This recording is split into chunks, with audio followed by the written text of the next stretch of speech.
Well, today I have a super special guest again, back by popular demand, my Noelle Pellicane. It's good to be back. The fans love it, baby doll. Love it. I'm flattered. I'm flattered. All Oh. right. Well, I think it'll be appropriate just to start off today a little bit in talking about that verse in the Bible in Proverbs 22:6 that says, train up a child in the way he should go, and when he is old, he shall not depart from it. And I love that verse for three reasons, just real quick before we jump into our content. One is it gives us hope that if we train up our child in the way they go, it gives us hope as parents that like this all isn't in vain. Like it's going to work out. It's going to work out. Many times we think of that verse like in the other way, like my child is like the prodigal son and he's going to come back. That's really not the gist of it. I also think that to maximize that child, you can't do this Mm. stuff when they're adults. You can't really do the training when they're adults. It's like an old dog learning new tricks. Sorry. So the child part is like really hopeful. And then I just think that whole area of training and really getting into like, you got a responsibility, you got to do this thing. Yeah. Heavy lifting. So I wanted to talk to you very specifically, Noelle, because you've experienced this firsthand, not necessarily about training, but about leadership. So very curious on what you have seen. And I don't know, I'm kind of catching you off guard here, but let's talk about me and we'll talk about your friends in a second. But how has your dad provided you leadership, both welcomed and unwelcomed? All right. Well, I would say leadership is always, or at least your leadership, it's always like two-sided in a sense. Mm. Like the good thing about it also makes it kind of bad in some situations. But a scenario would be like, you forced us to do a lot of things we didn't want to do, Mm. right? Mm. And that was really good in the sense of like, you took leadership, you did not take no for an answer. And because of that, I can definitely see I'm better for it. And then on the flip side of that same coin, there were definitely many, many times where you would take leadership and you would be like, we're all doing this. And I vehemently did not want to do this. Alrighty. So it's like the same thing that I can look back now and appreciate on was not so, it doesn't feel so great in the moment. It doesn't feel good in the moment, does it? No, it really doesn't. It doesn't. Let's go granular. Give me some examples. Like give me an example where let's talk about the worst side because that's more fun. Tell me a time where I provided leadership and just like, oh, for the love of Mary, just kill me now. Well, okay. I think for that it's a lot of like the little things, like the small things that I don't really want to do. Mm. Like we did martial arts, right? For years. We did. I was so not into that. We did. So not. We did. And a part of me is also because I'm free spirited. It was just the fact that I had to do it that I even didn't like it even more. 4 times a week. Yeah, that's kind of crazy that we Or at did least that. An hour. Yeah, that is. We did that for years too. But so and yeah, it was all your fault, by the way. You know the story. I do know the story. Yeah, someone put Noelle on a chicken wing, and I couldn't do anything about it. And it was really funny. 4 years later, some kid decided she would put him in a bear hug, like wrap his body around her. And that's just a bad idea for someone who has skills. And Noelle executed perfectly. Yeah, so like that. Oh, and then you always telling me to bring a jacket. These are like very small things, but like at the moment they were very, very irritating to me. So it's like, Dad, I think I can regulate my own temperature, kind of. I don't know. Dads, can kids really regulate their own temperature? I don't know. I feel like we can. I don't know. The frontal cortex isn't fully developed, right? Mm-hmm. But I would say for the most part, the leadership you have taken is greater than my little irritations. And the other verse, but parents don't aggravate your children. Ooh, that's true. That's a good one. That is true. That's a good one. That is really true. Do not provoke your children, but train them. Right. The rest of that verse I think is appropriate. It's in Ephesians. What is it? 6:4, right? It says something like, fathers, do not provoke your children to anger, but raise them with discipline and instruction. Hmm. So we have that, right? Don't don't Yeah. don't do too much. It's kind of funny. This is going to be crass, but it's appropriate to say. You know, with dog training, you don't want to end on a bad note. You don't want to like overwhelm the. You don't want to end on a bad note where you're failing. And I guess we can overdo it where even with our kids, we can do too much they can handle. But there's that right balance for every particular age, right? Hmm. I think that Yeah. age part is really important also. Like I What do you think mean by that's that? when you're little, I think you can be a lot more. I think it's very important then to be very hands-on, a lot more involved, a lot more intentional. Because at that stage also it's like your kids are really looking up to you, right? It's like they're kind of following you to see how they should do things. But then once your kids get older, middle school, high school, that's when they really need and want their independence. So when you come in hot and heavy during those parts, all that makes your child want to do is rebel against you even harder. So it's like all the extra leadership you're providing is actually just kind of doing the opposite. So in that sense, it's like you need that foundation to be there when your kids were younger so that you can give your child the independence that they really need. They need to start feeling more independent as they're growing up. That's And that's really really important. excellent. Excellent. So, two things along those lines. The Bible's right. Train up a child while he's young, Hmm. Yeah. right? Train up a child when he's young. And the second thought that I had is I don't know if you realize this, but I had this conversation with every single one of you kids. Hmm. Don't confuse your desire for independence with disrespect. Mm. Yeah, I don't that's know if good. you remember having that conversation, but I had it with every one of you kids. Hmm. And that kind of Yeah. like did like a reset in your brain because I'll give you the independence Hmm. because, and it needs to be said, I'll give you the independence because you had the training, Hmm.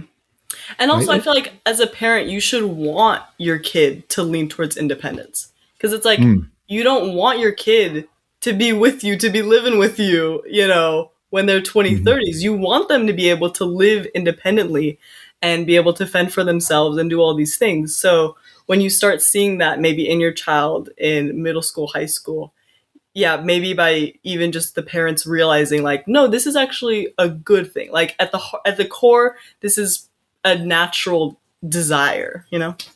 Yes, yes, yes.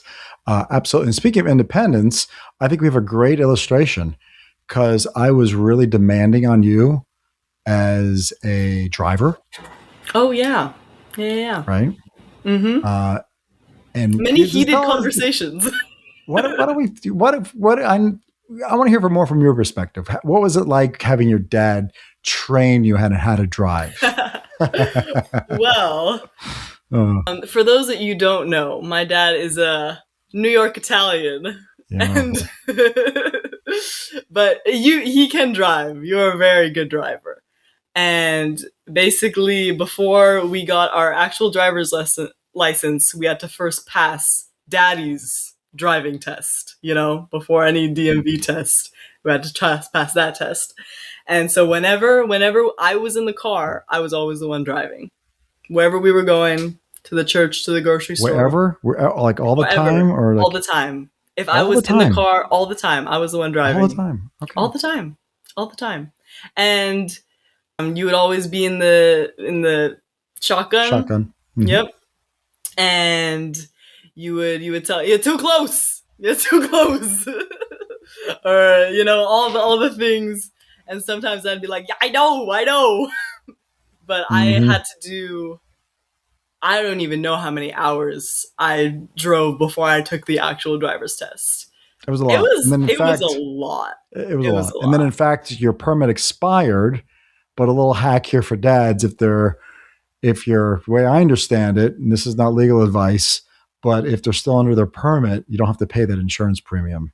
This So is we true. kept them on the permit for a long time, and partly Another because of the thing, because yeah. go ahead, no you yeah I was gonna add, especially when it was, because we would go on like road trips sometimes. So when it mm, was raining or even when it was snowing, mm, those, especially in those times, you would think that it would be like, oh, it's snowing, like, oh, daddy's gonna take the wheel.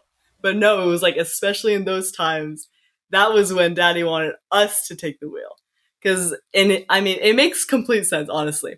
In his mind, it's better for us to go through that tough situation, driving through the snow, Mm-hmm. while he's sitting shotgun. Because, Mm-hmm. of course, like, as opposed to, I've never been in that situation before. And now maybe I'm with a bunch of my friends and I'm driving in the snow and I've never done it before.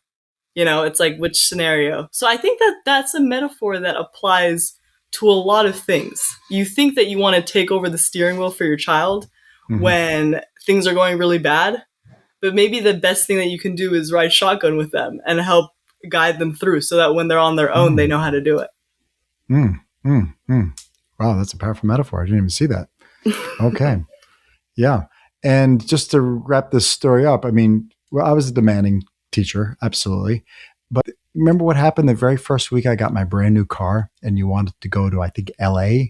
Where'd you want to go? I don't even remember where you wanted to go. Where'd you want to go? I did want to go to LA. What, Yeah. what were you doing there anyway? I I wanted to don't visit my friend at UCLA. okay. And I asked you if I could take the Tesla, our brand new Tesla. And you Not said even, yes. I didn't have like 3 days on it myself. But this goes to that point of like structure equals freedom. Like she already Yeah. demonstrated to me she can ride city roads, she can ride country roads, she can ride in the rain, she can ride in the snow.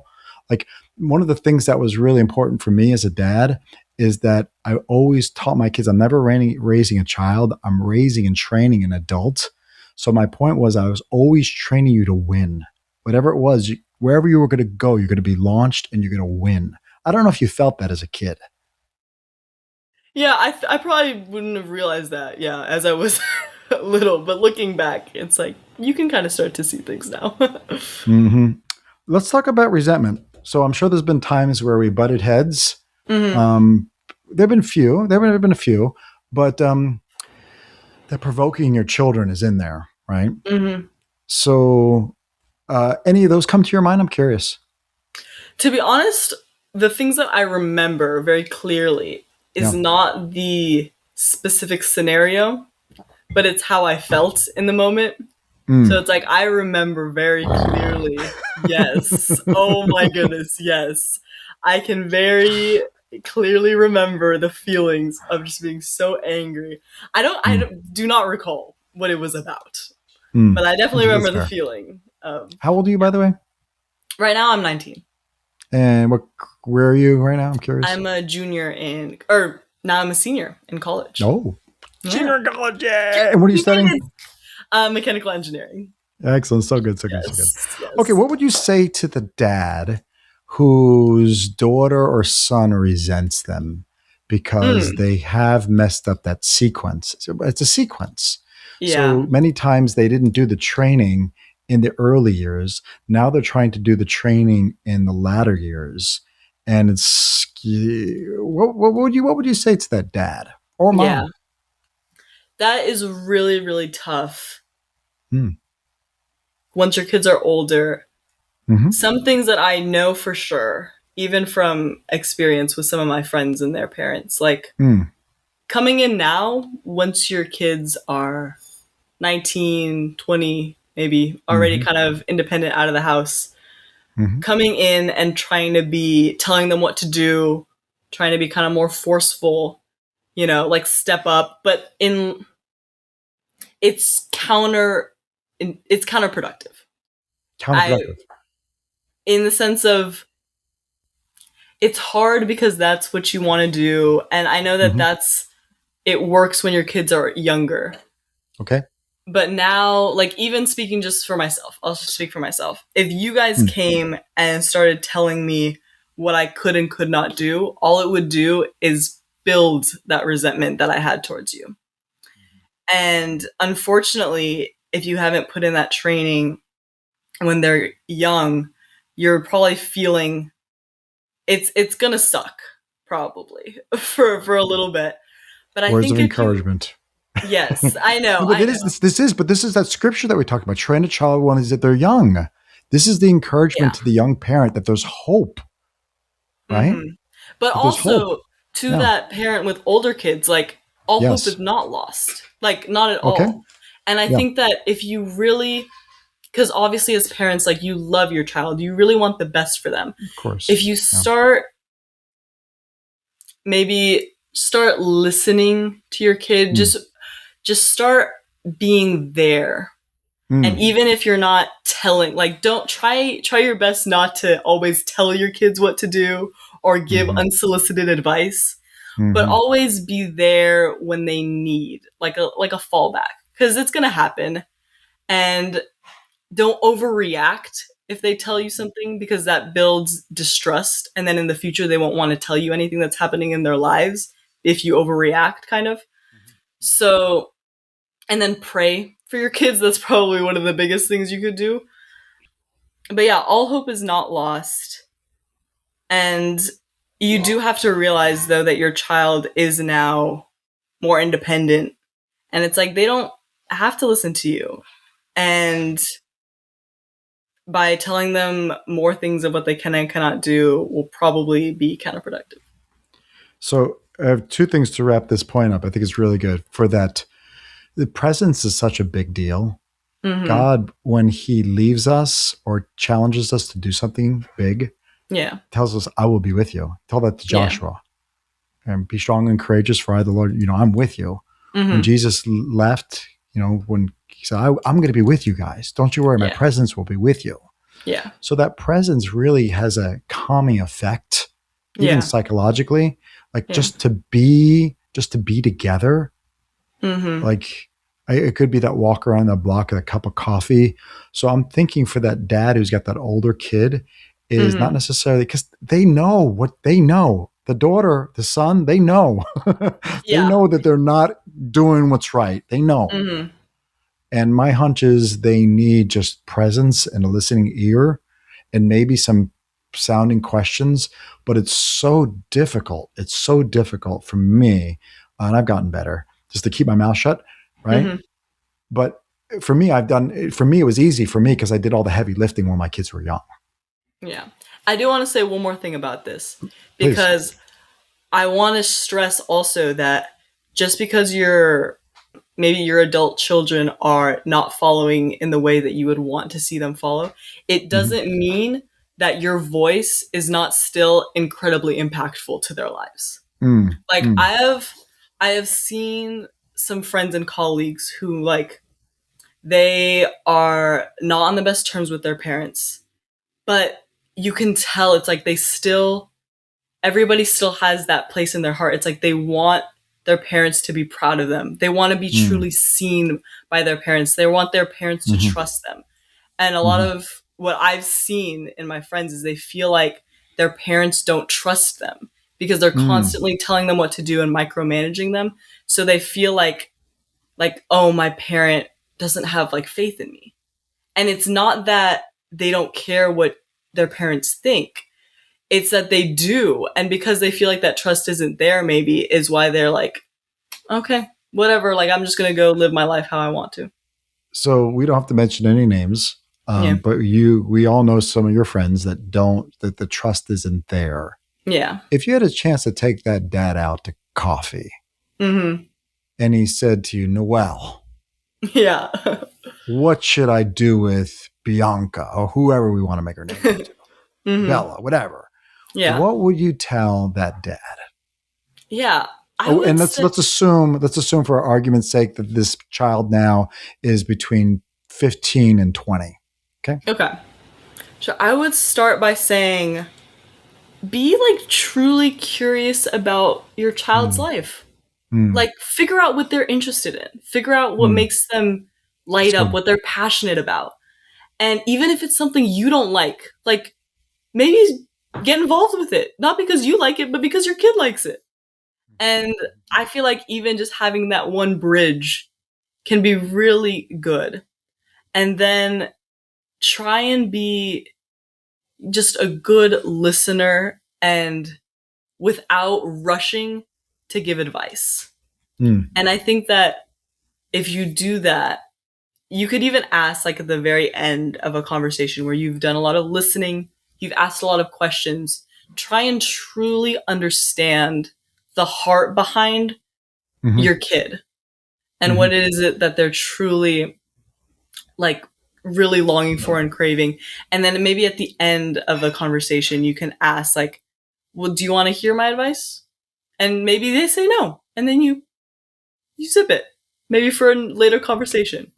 But I Mm-hmm. think being a trustworthy presence where they feel comfortable, like, oh, I can tell this to my dad, and my dad Mm-hmm. isn't gonna flip out on me, and my Mm-hmm. Mm-hmm. dad is gonna be there, and my dad is gonna trust me with some independence, maybe. Like he's gonna be like, yes, my daughter or my son, like, yes, I believe in them. Like they can do this. And I feel like that is a healthy way to start that. So it sounds like the dad needs to dial up the curiosity a lot and Mm-hmm. dial down the criticism, Yeah. Yeah. because every decision that your daughter makes or son is making, Mm-hmm. in their mind's eye, it is 100% rational. Mm-hmm. And we Yeah. just need to find out why without Yes. being defensive. And don't Yeah. ask the question why, because why makes you feel defensive. Like, why'd you do that? Mm-hmm. Yeah. Yeah. No. It's just that curiosity. We really need to turn that up. Maybe I wish I could refer a book about curiosity, but I think something along those lines to really be curious. I think that would be a Mm-hmm. good mindset, like a Lent thing. I'm just going to be curious about my kid, not give him any advice for the month of whatever. Yeah. Yeah. Yeah. That's good. Let's go back in time. So we started from 15 to 20. Let's go from 10 to 15. Mm-hmm. Right? That's a unique age. We're looking at probably fifth grade to, what is it, like, I don't know, 14, eighth grade or so, ninth grade. Mm-hmm. It's a big Yeah. difference there. There's a big difference there. I think that's, yeah. Go ahead. I think that's the time where you can be a lot more like, this is what goes, this is what doesn't go. Like Mm-hmm. this is the lay of the land, and I'm not budging on it. Mm-hmm. And I feel like that Now, is, yeah. I asked you this question in the last thing. I have asked you to a lot of things like chores and different things, but Mm-hmm. I've never ever asked you to do your homework. Is that correct? That's correct. Yeah. Like, how did I did that with, like, and did you have I ever asked the other kids, Ethan and Noelle, to do their homework? No. And Now, I if know. I could bottle, if I could bottle this up like as a pill and sell it, or a That's secret you. recipe, I could be a really wealthy person. Yeah. What did I do? What happened? I don't even know. I don't even know how to explain this to other parents. Can you help I me? feel like it's weird because it's not like, I don't think it can be attributed to one thing. I Hmm. think it was a combination of things. And also that feeling of trust was also Hmm. there. And it's like, yeah, you knew that we were going to get our things done. You didn't have to remind us about it. You didn't have to nag us about it. So we didn't feel any resentment towards like, oh, I'm really going to show him and not do my homework, you know? Mm-hmm. But I think there was always that. I think that since we were little, though, you would always instilled in us the desire to always do our best. And I feel like it was that tenet Hmm. that led to, yes, this is just, schoolwork is just another avenue in which I do my best, and What are I do my homework. what are our four rules? I taught these to you as a kid, like Yes, over and over and over again. We did them like every day yes, practically. it's What, right others best, smile. So do what's right, do unto others, do your best, and smile. And those are our yeah. four rules. And you were rewarded for those things and punished for them based upon what you did, right? Yes. So we got those things drilled in there. We were talking a second ago about consequences. When have Mm. I ever let you? I'm very curious. I can think of a couple stories for the other kids, but when have I let you experience the consequences of your own decisions? Can you recall a time? This is kind of a funny one, but I remember when I was little, Hmm. fairly little. I wasn't like little, but I was still fairly little. But we were gonna go that night to McDonald's and get cookies. I don't know if you Hmm. remember this, but Okay. I had thrown, I guess, a bit of a fit. I don't even remember what the fit was about, but I Okay. remember I was probably being very stubborn, knowing Hmm. myself. Oh yeah. And and I was just very set in my ways. And so Mhm. you left me at home and you went to McDonald's with Lucy. And how old were you? I don't remember. But I was old enough where I could take care of myself and I had been at home before. But I do remember that. And I was like, oh, that's a bummer. But I think things like that.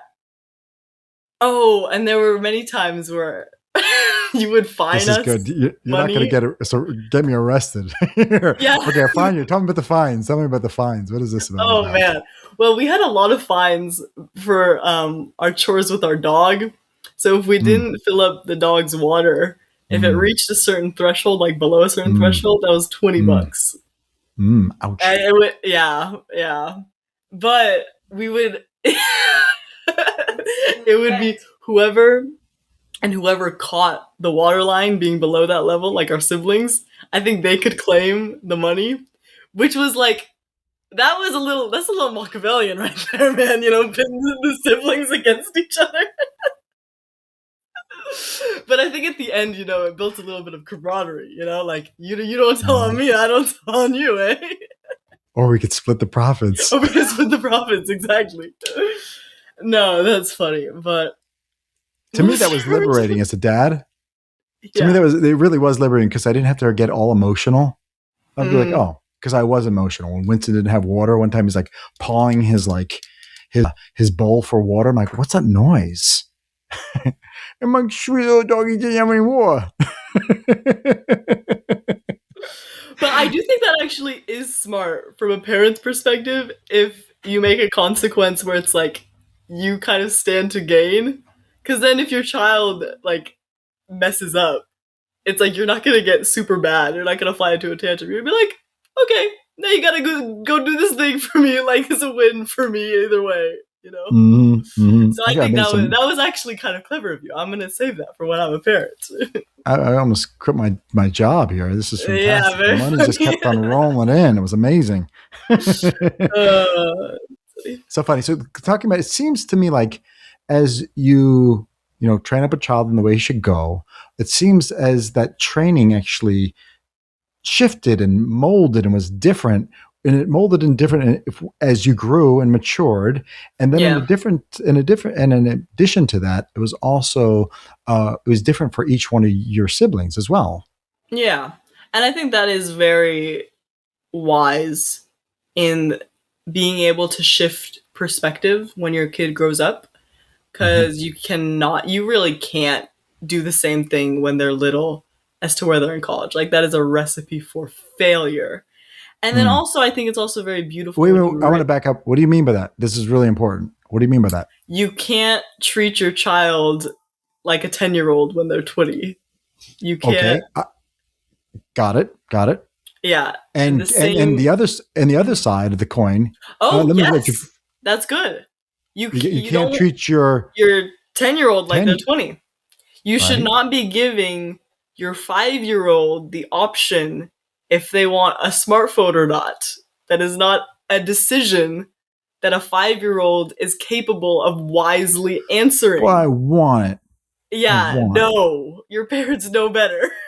Now, once your kid is 20, then if you don't give them the option, if you tell them you have to be off your phone all the time, that's not going to work either. You know what I'm saying? So it's really you got to realize the time and the place. Yeah, yeah, that's good stuff. That's good stuff.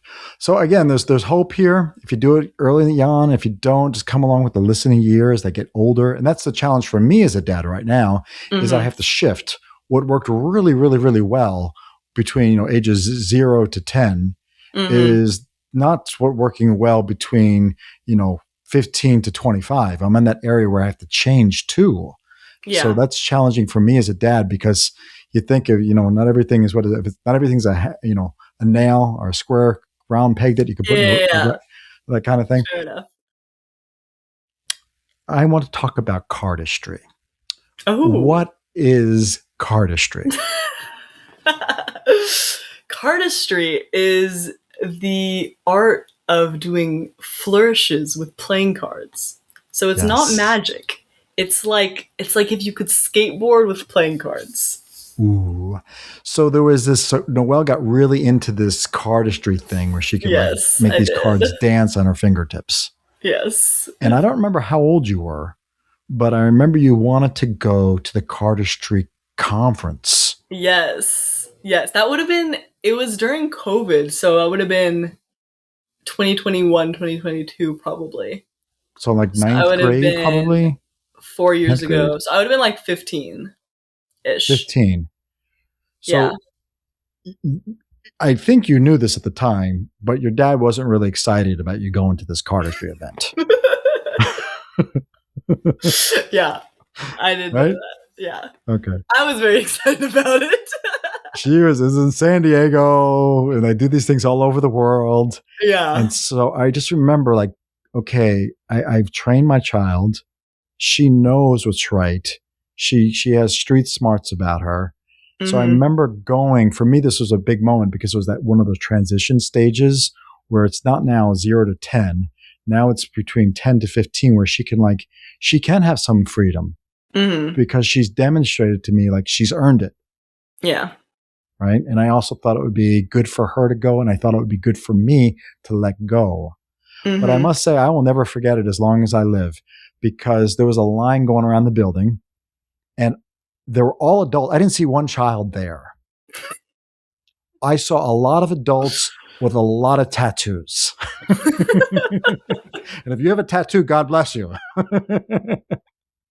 But I just didn't know at that particular time if that was like the best place for my 15-year-old daughter to be hanging out with some new besties. uh, So that's funny. talk to us about that event and what it did for you in terms of Yeah. like trust Well, and our relationship.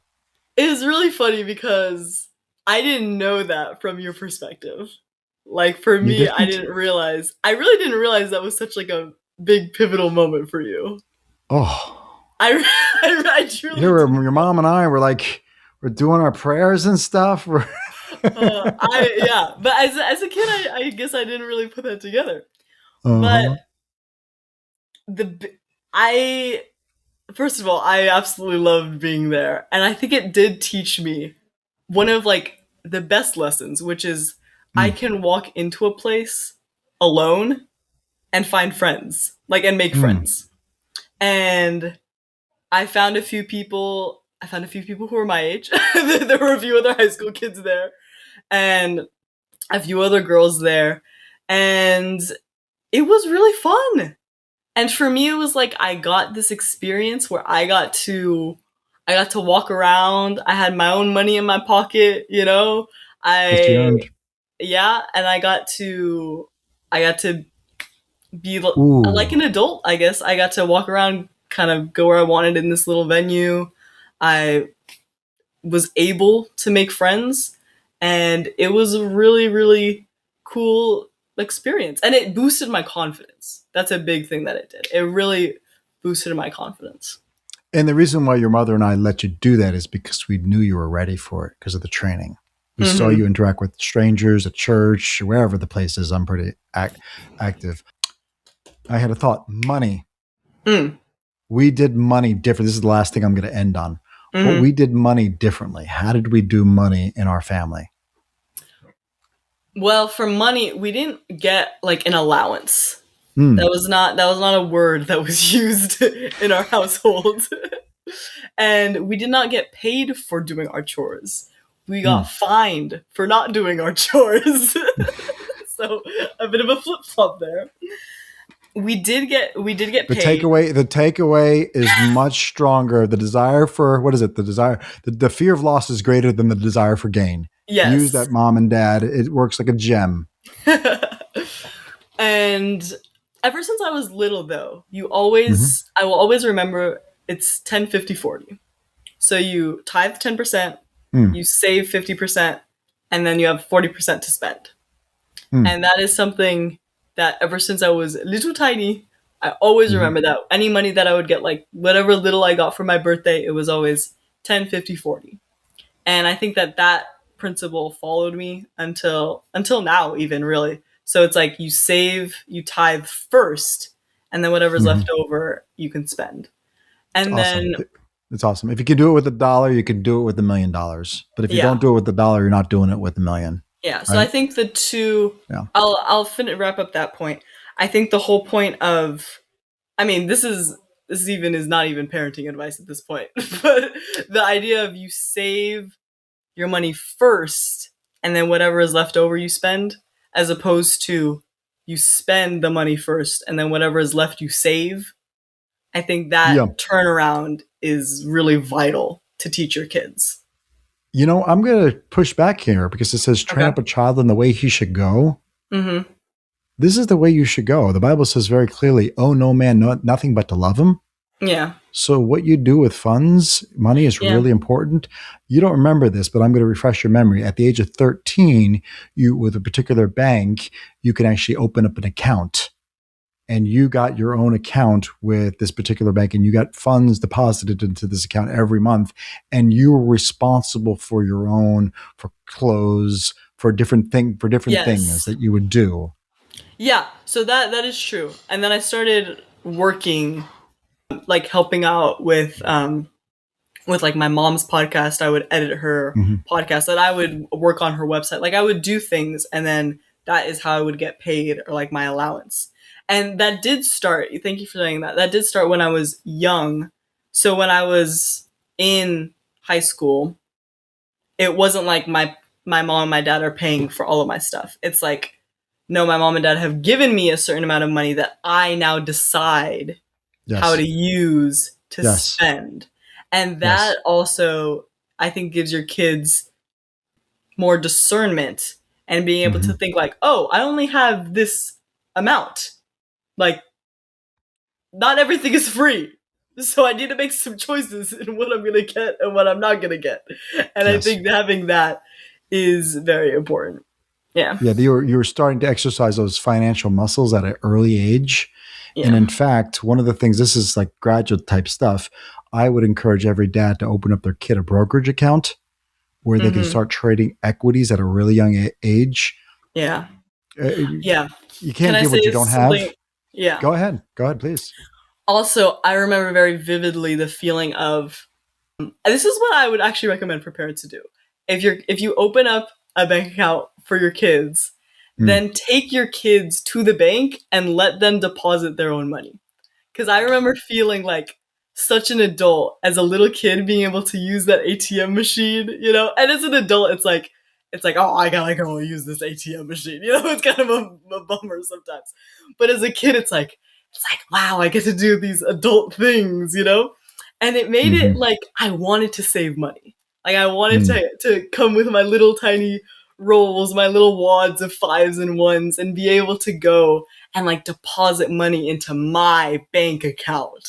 There was a feeling of pride as a little kid that I had in being able to do that. And even, like introducing your kids to stocks and being like a little kid, not little, but like even in high school, and be able to be like, like I can trade and I can, I can put in an order for this stock. Like I can understand at a very rudimentary level, like what it means to buy and sell stock. And it's a very powerful, freeing almost feeling. Yeah. It's a gift. It's a gift that your parents can give to their children as they train them up in the way they should go. Yes. Yeah, 100%. Excellent. Noelle, any last thoughts for the parents? Any last thoughts? I would say as a parent, you matter maybe a lot more than you think you do in your kid's life. Even if your kids are older now and seem like they've dismissed you, and even when your kids are really young and maybe they're just starting and being rebellious and, kind of not wanting to listen to you, don't think that your voice and what you do is not still of paramount importance. And your kids really do care what you think. They just might not want to show it. So that's what I would say. Noelle, the crowd is going wild.